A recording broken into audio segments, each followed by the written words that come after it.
is Bill Kushnir.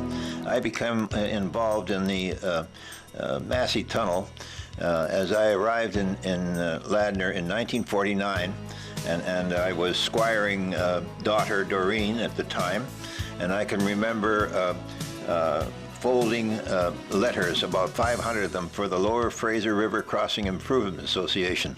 And that was made up of a group of people who were promoting the tunnel, led by my father-in-law, George Massey.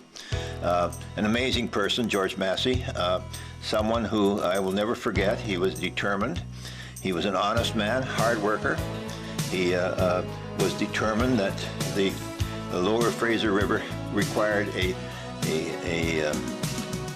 crossing, and that the most efficient means of crossing was a tunnel under the river, because of the sides of the Fraser River was flat, and to put a bridge over it so that freighters could go under it would be actually the cost of 3 tunnels, 2 approaches and the height over the middle.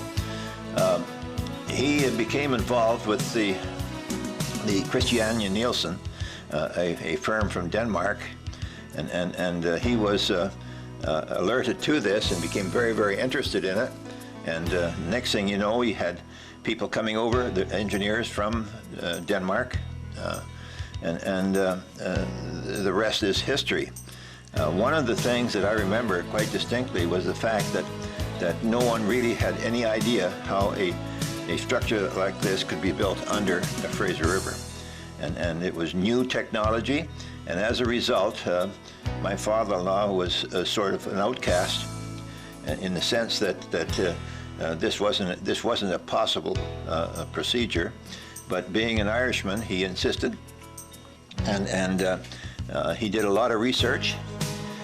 He was a mariner. He sailed the 7 seas, and I can distinctly remember when the engineering department at UBC, I happened to drive him out to UBC with the Dean of Engineering and 4 or 5 engineers, and they were the Fraser River model, and the father explained how things would happen and what was happening, and here was a man of a grade 3 education in Ireland talking to the engineering department, head of the engineering at UBC at that time, and he made the statement that going across Dease Island was